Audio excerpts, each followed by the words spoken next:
Vamos a empezar el video haciendo una pequeña remembranza de los grupos funcionales que vieron en química orgánica y qué relación tienen con las biomoléculas. Entonces, bueno, vamos a iniciar. Las biomoléculas pueden tener forma de cadenas lineales, de cadenas ramificadas o de anillos, como ustedes ya lo pudieron ver en su clase de química orgánica. Todas estas características son gracias a que el carbono tiene la capacidad de formar diferentes moléculas grandes y complejas. Esto es gracias a la capa energética externa del átomo de carbono que, como ustedes lo saben, cuenta con 4 electrones y esto va a hacer que permita la formación de moléculas, como ya lo mencioné, en una cadena lineal, ramificada o de anillo.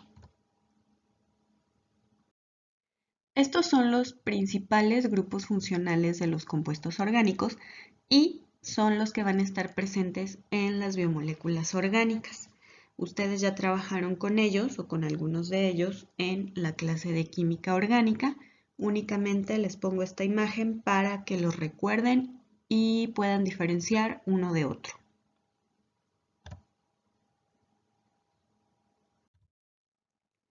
Y bueno, las macromoléculas van a ser conocidas también como polímeros. En este caso, bueno, es una palabra formada por dos vocablos griegos, poli, que significa muchos, y meros, que significa parte. Entonces, la relación de esta palabra sería muchas partes. O sea, una macromolécula que es conocida como un polímero, lo vamos a relacionar directamente con muchas partes o con muchas moléculas o una molécula más grande formada por moléculas más pequeñas. Entonces, estas moléculas más pequeñas van a denominarse monómeros y todas van a estar unidas por medio de enlaces covalentes. Cuando hablamos de estas macromoléculas en el ambiente de la bioquímica o en la ciencia de la bioquímica, obviamente vamos a dividirla en 4 grupos que van a estar basados en su composición química, que son los carbohidratos, los lípidos, las proteínas y los ácidos nucleicos.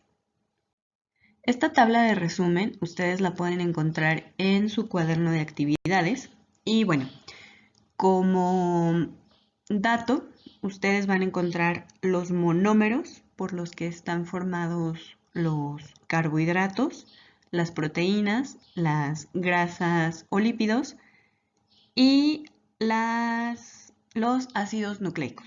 Entonces, como grupo funcional, bueno, ustedes van a encontrar los diferentes grupos que ya les mostré en la imagen anterior, la unión, el tipo de polímero y la función de importancia.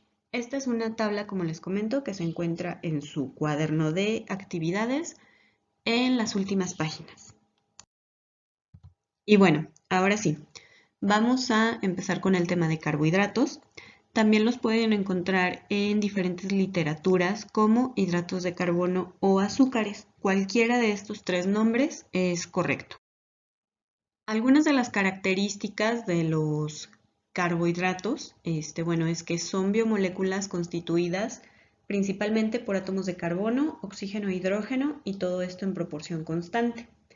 También son los compuestos más abundantes en la naturaleza y los más consumidos por los seres humanos.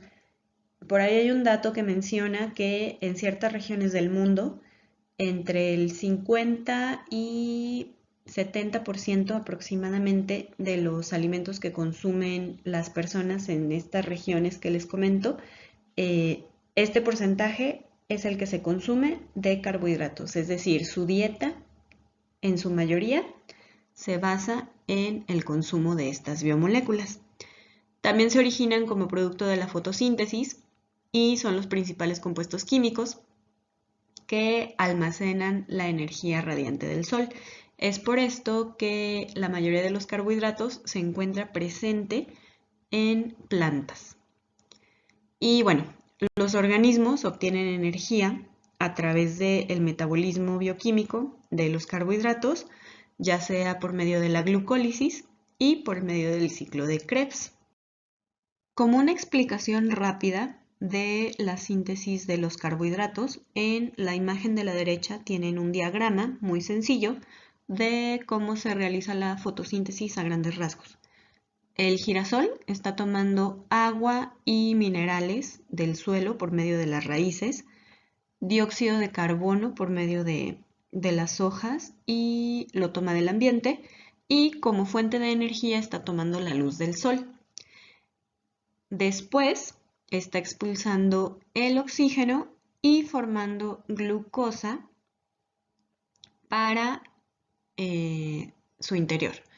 Entonces, todo este proceso se lleva a cabo gracias a la fase clara y la fase oscura de la fotosíntesis. En la parte de abajo, ustedes pueden observar la reacción química sencilla del proceso de fotosíntesis. Como les menciono, comienza con 6 moléculas de dióxido de carbono y 12 moléculas de agua.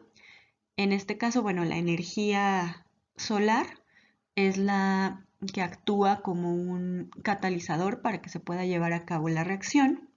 Posteriormente, ya en los productos se tiene una molécula de glucosa por 6 moléculas de oxígeno y 6 moléculas de agua. Entonces, en este proceso, o gracias a este proceso, la glucosa puede dar origen a otros azúcares. En este caso puede ser la sacarosa y la fructuosa, o también en polímeros como la celulosa y el almidón.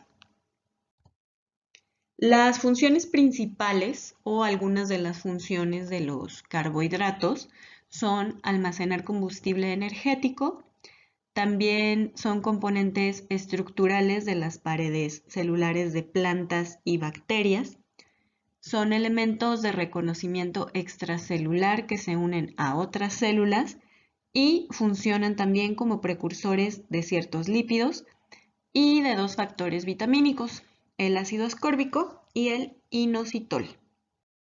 Como todos los compuestos formados por elementos, ya sea en química inorgánica y química orgánica, los carbohidratos no van a estar exentos de una clasificación y nomenclatura. A continuación, les voy a explicar de qué trata todo este sistema. Los carbohidratos se pueden clasificar por diversos criterios. En este caso, bueno, aquí se mencionan 5.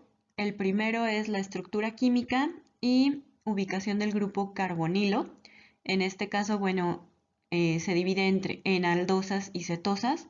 El número de átomos de carbono en la cadena, como triosas, tetrosas, pentosas, hexosas. Todo esto depende del número de carbonos que está en la cadena principal, la abundancia que tienen en la naturaleza, el uso en alimentos y el poder edulcorante, es decir, el poder de endulzamiento, entre otros. En este diagrama se les explica de forma muy general la clasificación de los carbohidratos de acuerdo a los grupos funcionales que presentan. Todos los carbohidratos van a estar dirigidos o van a estar relacionados con una fórmula general. En este caso, la X les indica el número de carbonos de la cadena principal y la N el número de oxígenos y de hidrógenos presentes en la molécula. Cuando les hablo de la clasificación es porque, bueno, la clasificación mediante grupos funcionales es porque los carbohidratos van a presentar específicamente 2 grupos funcionales, el grupo carbonilo y el grupo hidroxilo. Y a su vez, la presencia de estos 2 grupos funcionales va a hacer que los carbohidratos se dividan en 2 grupos de aldosas que son polihidroxialdehídos, es decir, son moléculas que poseen muchos grupos hidroxilo Y el grupo funcional principal es el aldehído. Ustedes lo pueden observar en la parte inferior izquierda de la pantalla. Y para los carbohidratos que sean aldosas o que tengan las características de un grupo aldehído en su molécula, se les va a agregar la terminación osa para nombrarlos. Cuando hablamos de cetosas, vamos a hablar de moléculas que van a poseer muchos grupos OH y el grupo funcional cetona. A estos carbohidratos se les va a asignar el sufijo ulosa. En la parte inferior derecha ustedes tienen el grupo funcional característico de las cetonas. Y bueno, como dato extra, ¿por qué se les nombra polihidroxicetonas y polihidroxialdehídos? Si ustedes recuerdan, cuando nombraban en química orgánica moléculas con determinado número de carbonos en su cadena principal, utilizaban un prefijo, es decir, una palabra antes del nombre de esta molécula que les indicaba el número de carbonos. En este caso, y como ya lo mencioné al principio, poli significa muchos. Entonces, en el caso de polihidroxialdehídos, poli, muchos, hidroxi, grupo funcional hidroxilo, muchos hidroxilos y un aldehído. Esa sería más o menos la relación del nombre de polihidroxialdehídos, y en el caso de polihidroxicetonas únicamente cambia el grupo funcional. Y bueno, cuando se refiere al criterio de la estructura química, se va a hacer referencia al tamaño de la molécula o al número de átomos de carbono que va a contener, así como la cantidad de unidades de azúcar que lo forman. En este cuadro, ustedes pueden observar la clasificación de los hidratos de carbono o carbohidratos más importante en los alimentos. En el inciso A tenemos a los monosacáridos, que únicamente están formados por una unidad de azúcar, y pueden observar pentosas, hexosas, y las hexosas a su vez se van a dividir en aldohexosas, que son las que contienen el grupo funcional aldehído, y cetohexosas, que son las que presentan el grupo funcional cetona. Entonces, después tenemos los polisacáridos, que son de más de 10 unidades de azúcar. En segundo lugar tenemos los oligosacáridos, que son de 2 a 10 unidades de azúcar. Y como ustedes lo van observando, bueno, aquí ya se van mencionando los prefijos que les mencionaba. Disacáridos quiere decir 2 unidades de azúcar. Trisacáridos, 3 unidades de azúcar. Y tetra y penta son 4 unidades de azúcar y 5 unidades de azúcar. Los polisacáridos van a tener más de 10 unidades de azúcar. Poli, acuérdense, poli significa muchos. Y en el caso de las pentosas y hexosas, únicamente se va a hablar del número de carbonos. A ver aquí, bueno, ahí disculpen la letra, es el número de carbonos.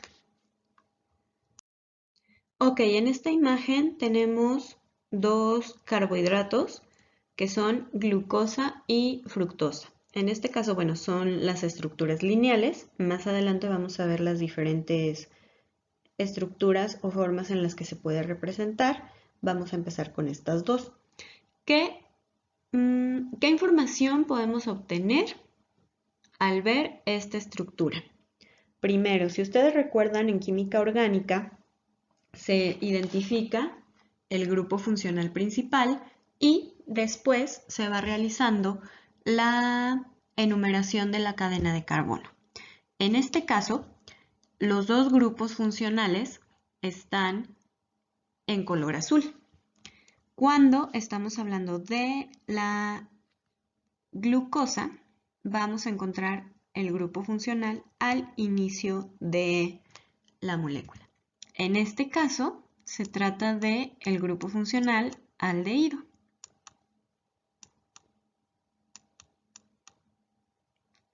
Y cuando buscamos el grupo funcional en la fructosa, vamos a encontrar el grupo funcional de las cetonas. ¿De acuerdo? Disculpen la letra. Entonces, ya tenemos los grupos funcionales identificados. Ahora vamos a continuar con la numeración. Acuérdense que se va a empezar a enumerar del grupo funcional principal. En este caso, cuando hablamos de la glucosa, se enumera desde el primer carbono hasta el último. Y en este caso, esta molécula cuenta con 6 carbonos en su cadena, por lo que lo podríamos clasificar como una hexosa. Este carbohidrato es una hexosa con un grupo funcional aldehído. Entonces, como únicamente nos estamos basando en la cadena de carbonos, vamos a poder concluir que se trata de un monosacárido. Monosacárido. Lo voy a poner abreviado. Monosacárido. ¿De acuerdo? Entonces, ya tenemos 3 informaciones. El grupo funcional aldehído es un monosacárido del grupo o la subdivisión de las hexosas. Y también podemos observar que tienen los grupos hidroxilo. Es decir, cumple con todas las características de un carbohidrato. Por otro lado, vamos a continuar con la cetona. Tenemos el grupo funcional de la cetona. Como no está en primer lugar, pero el carbono más cercano es el de arriba, la numeración empieza desde la parte superior nuevamente, del 1 al 6. Entonces, esta molécula también corresponde a una hexosa.